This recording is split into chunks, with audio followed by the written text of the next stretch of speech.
Welcome to SS news. నేను మీ శిరీష.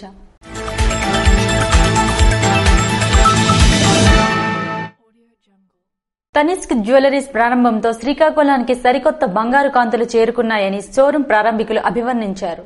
శ్రీకాకుళం పట్టణంలోని స్థానిక కృష్ణా పార్క్ సమీపాన 3 అంతస్తుల భవంతిలో గురువారం నూతనంగా తనిష్క్ బంగారు ఆభరణాల షోరూంను ముఖ్య అతిథులు లాంఛనంగా ప్రారంభించారు.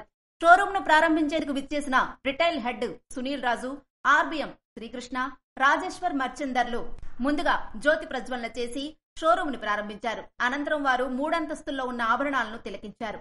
ఈ సందర్భంగా వారు మీడియాతో మాట్లాడారు. ఖాతాదారులకు మెరుగైన సేవలు అందించడమే తనిష్క్ లక్ష్యమని చెప్పారు. కొనుగోలు అలాగే అమ్మకంలో 2 చోట్ల ఒకటే రేటని, ఖాతాదారులు తెచ్చిన బంగారు ఆభరణాలను వారి ముందే కరిగించి పారదర్శకతతో సేవలు అందిస్తున్నట్లు తెలిపారు. తనిష్క్ 15వ బ్రాంచ్ శ్రీకాకుళంలో ప్రారంభించుకోవడం చాలా ఆనందంగా ఉందన్నారు. To all members of media fraternity, thank you for gracing the occasion. I'm very happy and delighted to be part of the launch of our 15th store in Andhra Pradesh at Srikakulam. Tanishq, as you know, is from House of Tatas, India's most reputed, respected jewelry brand, largest jewelry brand of India, and represents gold standard in design, purity, quality, shopping experience. This is the biggest jewelry showroom in the district, spread across 3 floors. We are delighted to offer the best and most exciting latest range of designs in gold jewelry, wedding jewelry, diamond jewelry, and rubies and emeralds. Specifically for the state of AP, we have introduced all new line of wedding jewelry under our Riva collection. These are products in chakri, and we have products, neckwear sets, harams, mangalyam, sutralu, lot of new introductions. Please consider this as our warm welcome to all the patrons in Srikakulam. This is our earnest request that everybody should visit our store and experience our world-class shopping experience. We are also delighted to announce that we have ongoing zero deduction on old gold for gold exchange for purchase of new jewelry. We have Riva Golden Advantage program which provides excellent benefits, and we are also delighted to offer free gold coins for every jewelry purchase for the next 3 days. So thank you all and extend a warm welcome on behalf of the entire Tanishq family to all our customers. ఈ సందర్భంగా 29వ తేదీ వరకు ప్రతి కొనుగోలుపై బంగారు coin ను అందించనున్నట్లు ఖాతాదారులంతా అవకాశాన్ని సద్వినియోగం చేసుకోవాలని ఎండీ దాడి నరసింహరావు కోరారు. కార్యక్రమంలో ఏబీఎంలు సత్య, పూర్ణ, స్పందన, సిఈ అబ్దుల్ కలీం తదితరులు పాల్గొన్నారు. తనపై తప్పుడు కథనాలు ప్రచారం చేస్తున్న సాక్షి మీడియాపై హెచ్ఎల్ ఎమ్మెల్యే నడికుదుటి ఈశ్వరరావు తీవ్రస్థాయిలో మండిపడ్డారు. రణస్థలం మండలం నడికుదుటిపాలెం ఎమ్మెల్యే క్యాంపు కార్యాలయంలో ఏర్పాటు చేసిన విలేకరుల సమావేశంలో నడికుదుటి ఈశ్వరరావు మాట్లాడుతూ ఎన్డీఏ కూటమి హెచ్ఎల్ ఎమ్మెల్యేగా తనకు టికెట్ ప్రకటించినప్పటి నుంచి దౌర్జన్యకారుడు నాని కాలకూటమడి తనపై విషం చిమ్ముతూ తప్పుడు కథనాలు రాయడం మొదలుపెట్టిన సాక్షి మీడియాపై లీగల్ నోటీసులు ఇచ్చామని అన్నారు.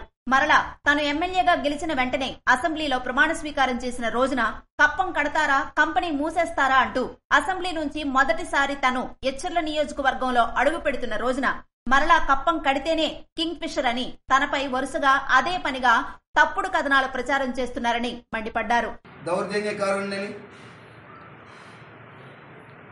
కాలకూటమని ఏదేదో విషం చిమ్ముతూ చెత్త పేపర్లని చెత్త అంతా కూడా నా మీద రాశారు.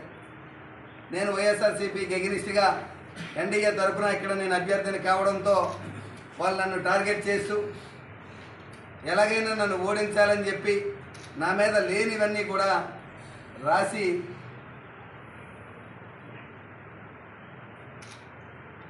వాళ్ళ తాలూకా స్వభావాన్ని తెలియజేశారు.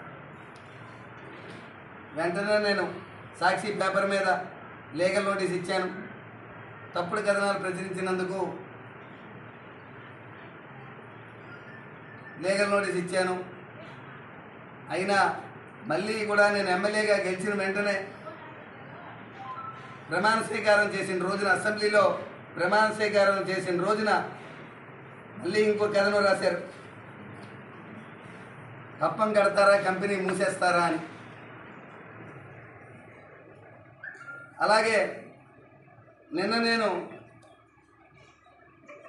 ప్రమాణ స్వీకారం చేసి మొదటిసారిగా తిరుపతి నుంచి వెంకన్న దర్శనం చేసుకొని తిరిగి హెచ్ఎల్ నియోజకవర్గంలో అడుగు పెడుతున్న రోజున పెద్ద సంఖ్యలో అభిమానులు, నాయకులు, కార్యకర్తలు చేరి పండగ వాతావరణం చేసుకుంటున్న సమయంలో అది చూసి భరించలేక మళ్ళీ అదే రోజు ఇంకో కథను ప్రకటించారు. కప్పం కడితేనే కింగ్ ఫిషర్. మళ్ళీ తప్పుడు కథనాలు రాస్తున్నారా? తప్పకుండా ఇంతకు ముందే మీకు లీగల్ నోటీసులు ఇచ్చాను. తప్పకుండా ఇటువంటి కథనాలు మళ్ళీ రాస్తే తప్పకుండా మీ మీద డిఫామేషన్ కేసు వేస్తాను. ఇంతవరకు నేను ఆలోచించింది ఏంటంటే పత్రికా సోదరులకి, మీడియా మిత్రులకి ఇచ్చిన గౌరవంతో కాస్త ఆగవలసి వచ్చింది.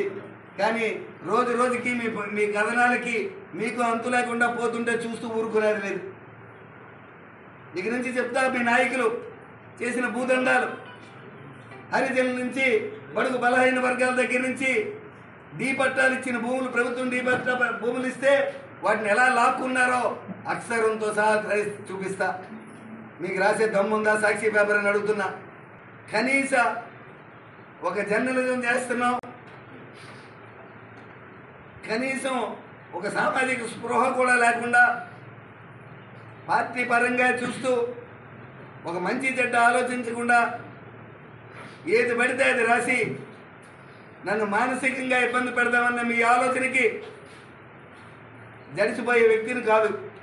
కప్పం కడతారా, కంపెనీ మూసేస్తారా అని ఈ వార్తలను ఖండిస్తూ నేను ఈరోజు ఈ ప్రెస్ మీట్ పెట్టడం జరిగింది. మిత్రులారా, నాకు గత 2 దశాబ్దాలుగా నాకు, నా కుటుంబానికి మీరు అందిస్తున్నటువంటి, అభినందిస్తున్నటువంటి సేవలు కానీ, సమాజానికి మేము చేస్తున్నటువంటి మంచిని కానీ చూపిస్తూ వచ్చారు. తప్పకుండా నేను నిన్ననే ఎమ్మెల్యేగా ప్రమాణ స్వీకారం చేసి నిన్నే మొదటిసారి మన హెచ్ఎల్ నియోజకవర్గంలో అడుగుపెట్టాను. వేల మంది ప్రజల యొక్క స్వాగతాలతో, అభినందనలతో హెచ్ఎల్ నియోజకవర్గానికి వచ్చాను. ఇటువంటి పేపర్లు కానీ, ఇటువంటి మనుషులు కానీ ఎంతమంది ఎన్ని చెప్పినా బదిలిపోయే, జడిసిపోయే మనిషిని కాదు. తప్పకుండా నా లక్ష్యం ఒకటే, ఎన్నికల ముందు హెచ్ఎల్ నియోజకవర్గానికి ఇస్తానన్నటువంటి రైతులకు సాగునీరు, అక్కతల్లికి తాగునీరు, చదువుకున్న వారందరికీ కూడా ఉపాధి, ఈ 3 ముఖ్య అంశాలుగా నేను నా లక్ష్యం వైపు ముందుకు అడిగేస్తాను. ఇందులో ఎవరు ఎన్ని తప్పు మాటలు చెప్పుకున్నా, ఎంత తప్పుడు రాతలు రాసుకున్నా భయపడిపోయేది, బెదిరిపోయేది లేదు. నేను చేసే ఈ లక్ష్య సాధనలో మీ యొక్క భాగస్వామ్యం ఉండాలని, ఇంతవరకు మీరు ఎలాగైతే నన్ను అభినందించుతూ వచ్చారో ఈ అభినందనలు ఎప్పటికీ ఉండాలని, మీ అందరితో కలిసి మన హెచ్ఎల్ నియోజకవర్గాన్ని ఒక మోడల్ నియోజకవర్గంగా, రాష్ట్రంలోనే ఒక మోడల్ నియోజకవర్గంగా తయారు చేసుకుందామని చెప్పి మీ అందరికీ కోరుతూ మీ అందరి దగ్గర సెలవు తీసుకుంటాను. తను ఏపీ హౌసింగ్ కార్పొరేషన్ డైరెక్టర్ గా ఉన్నప్పుడు తన ఆరోగ్యాన్ని పక్కన పెట్టి నిరాహార దీక్ష చేసి కార్మికుల పక్షాన నిలబడి వారి కోసం పోరాటం చేసి యూబీ పరిశ్రమ యాజమాన్యంతో మాట్లాడి ఒప్పించి కార్మికులకు కావలసిన జీతభత్యాలు ఇప్పించాను అని ఎన్ఈఆర్ అన్నారు. ఎప్పుడు ఎవరి నుంచి కూడా ఒక్క రూపాయి కూడా తీసుకునే ఆలోచన తనకు లేదన్నారు. 2019లో వైసీపీ అధికారంలోకి వచ్చిన వెంటనే ఇదే యూబీ పరిశ్రమ నుంచి సుమారు 70 మంది తెలుగుదేశం కార్యకర్తలు ఉద్యోగాల నుంచి తొలగించి లక్షల రూపాయల లంచాలు తీసుకుని వైకాపా నాయకులు ఆ పార్టీకి చెందిన కార్యకర్తలను ఉద్యోగాలు వేయించారు అని ఎన్ఈఆర్ తెలిపారు. కార్యక్రమంలో ముప్పిడి సురేష్, బెండు మల్లేశ్వరరావు, ఇజ్జాడ శ్రీనివాసరావు తదితరులు పాల్గొన్నారు. యువకుడిపై హత్యాయత్నం కేసులో 11 మంది అరెస్ట్. మంగళవారం పొనుగటి వలస సెంటర్లో శ్రీకాకుళం పట్టణానికి చెందిన గౌతమ్ అనే యువకుణ్ణి కొంతమంది యువకులు గంజాయి మత్తులో నిర్మానుష్య ప్రాంతానికి తీసుకెళ్లి విచక్షణారహితంగా దాడి చేసిన విషయం తెలిసిందే. ఈ సంఘటనకు సంబంధించి గురువారం 11 మంది మేజర్లను పోలీసులు అరెస్టు చేశారు. 3 మైనర్లను శుక్రవారం జువైనల్ కోర్టులో హాజరుపరుస్తామని సీఐ శ్రీనివాస్ తెలిపారు. మొన్నటి దినము అనగా 25/6/2024 సాయంత్రం 7:30 గంటలకి ఒక ఇన్సిడెంట్ జరిగింది. దాని మీద కేసు నమోదు చేసి మన పత్రికా సోదరులందరికీ కూడా తెలియడం జరిగింది. ఏంటంటే జిఎంఆర్ఐటి జంక్షన్ వద్ద గురవం తాలూకా కుప్పిల్ నవీన్ గ్రామస్తుడు కుప్పిల్ నవీన్కి యాదవాస్కి వాళ్ళ టీం మెంబర్స్కి ఇద్దరికి కూడా గొడవ అయింది. దాని మీద ఆ రోజు కేసు నమోదు చేయడం జరిగింది. ఆ గొడవకి కారణం ఏంటంటే కేసు నమోదు చేసిన తర్వాత ఇన్వెస్టిగేషన్లో భాగంగా ఎవరైతే గాయపడ్డ వ్యక్తి గౌతమ్ శ్రీకాకుళం వాసి గుజరాతీపేట నుంచి వచ్చాడు. ఈ రాజంపట్నంలో గొల్ల వీధిలో ఒక ఫంక్షన్కి వచ్చి ఫంక్షన్ అయిపోయిన తర్వాత వాళ్ళ ఫ్రెండ్స్తో పాటు ఆ జంక్షన్లో జిఎంఆర్ఐటి జంక్షన్ వద్ద ఉండగా ఇంతకుముందు గంజాయి కేసులో అరెస్ట్ అయ్యి బెయిల్ మీద వచ్చి తర్వాత రౌడీ షీట్ హోల్డర్ ఉన్న కుప్పిల్ నవీన్ అతని ఫ్రెండ్స్ కూడా ఇతని మీద దాడి చేయడం, తర్వాత వీళ్ళందరూ పారిపోతే ఎవరైతే గౌతమ్ వ్యక్తి అతను దొరికిపోయిన తర్వాత అతన్ని తీసుకుని గురమామ అవుట్స్కట్స్లోని అక్కడ చిట్టినాయుడు తోట వెనకాతలు తీసుకెళ్ళిపోయి అతన్ని అక్కడ ఉన్న ప్లాస్టిక్ పైపులు తర్వాత కర్రలతో కొట్టి తర్వాత గాయపరిచిన తర్వాత బెల్ట్తోనే అతని మెడకి చుట్టి చంపడానికి ప్రయత్నం చేశారు. దాని మీద కేసు నమోదు చేసి ఎస్ఐ గారు సిబ్బంది అందరూ కూడా ఎఫర్ట్ చేసి ఇమ్మీడియట్గా వితిన్ 48 hours లోపే మొత్తం 11 మందిని కూడా అందరినీ కూడా కస్టడీలో తీసుకోవడం జరిగింది. ఈరోజు అరెస్ట్ చేసాము, అందరినీ కూడా కోర్టులో ప్రొడ్యూస్ చేస్తున్నాము. ఈ 11 మందితో పాటు ఇంకొక 3 జువెనైల్స్ కూడా ఉన్నారు. వాళ్ళు కూడా ఫర్దర్గా ఇన్వెస్టిగేషన్లో వాళ్ళని కూడా కస్టడీలో తీసుకుని కోర్టు జువెనైల్ జస్టిస్ బోర్డు ముందు ప్రొడ్యూస్ చేస్తాం. వారిని రూరల్ సర్కిల్ ఇన్స్పెక్టర్ కార్యాలయంలో నిర్వహించిన విలేకరుల సమావేశంలో హాజరుపరిచారు. ప్రెస్ మీట్ లో నిందితుల్లో ఒక యువకుడు మీడియా ముందు కత్తితో తన గొంతు కోసుకునే ప్రయత్నం చేస్తే అడ్డుకునే ప్రయత్నంలో పోలీసులకు స్వల్ప గాయాలయ్యాయి.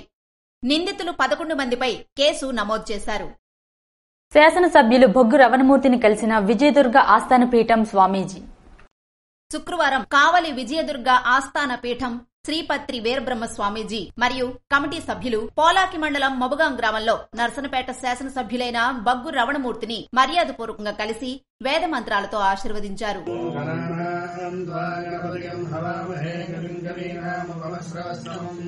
ज्येष्ठराजं ब्रह्मणां ब्रह्मणस्पदहान शृण्वन्नोतिभिस्सेदसादरम् श्रीमहागणाधिपतये नमः स्वाहागं शिवभगावस्य अन्नपाने च सर्वदा भवति सदायु पुरुषस्य तेन्द्रियायुष्येवेन्द्रिये प्रतिष्ठते उत्तरोत्तर उन्नताधिकारी योग्यता सिद्धिरस्तु यथा न्याय धर्म परिपालना योग्यता सिद्धिरस्तु श्री भ्रमरांभ मल्लिकार्जुन स्वामी दिव्यानुग्रह कृपाकटाक्ष बल सिद्धिरस्तु. కేంద్ర పౌర విమానయాన శాఖ మంత్రి వర్యులు రామ్మోహన్ నాయుడిని కలిసి వినతిపత్రం అందించిన కలిసెట్టి అప్పలనాయుడు. కేంద్ర పౌర విమానయాన శాఖ మంత్రి కింజరాపు రామ్మోహన్ నాయుడిని విజయనగరం పార్లమెంటు సభ్యులు కలిసెట్టి అప్పలనాయుడు కార్యాలయంలో మర్యాదపూర్వకంగా కలిసి వినతిపత్రం అందజేశారు. విశాఖపట్నం నుండి కొలంబో మరియు విశాఖ నుండి దుబాయ్లకు విమాన సర్వీసులు గతంలో ఉండేవి. కరోనా సమయంలో ఆ సేవలను నిలిపేశారు. మరలా ఆ సేవలను పునరుద్దరించాలని విశాఖ నుండి సూరత్, విశాఖ నుండి ముంబై, విశాఖ నుండి వారణాసికి మార్గాలకు కొత్తగా సేవలను అందుబాటులోకి తీసుకురావాలని కలిసెట్టి అప్పలనాయుడు రామ్మోహన్ నాయుడికి విజ్ఞప్తి చేశారు. ఇవి ఈనాటి వార్తలు. మరిన్ని వార్తలతో మళ్లీ కలుద్దాం. చూస్తూనే ఉండండి ఎస్ఎస్ న్యూస్.